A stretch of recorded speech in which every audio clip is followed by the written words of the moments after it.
हदीस नंबर 1433।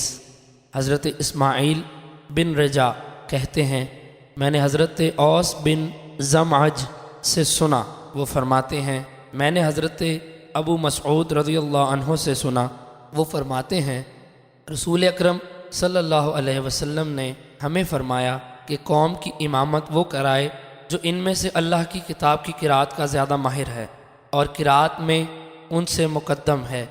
अगर वो किरात में बराबर हो तो वो इमामत कराए जो इनमें से हिजरत में मुक़द्दम है। अगर हिजरत में बराबर हो तो वो इमामत कराए जो इनमें से उम्र में बड़ा है।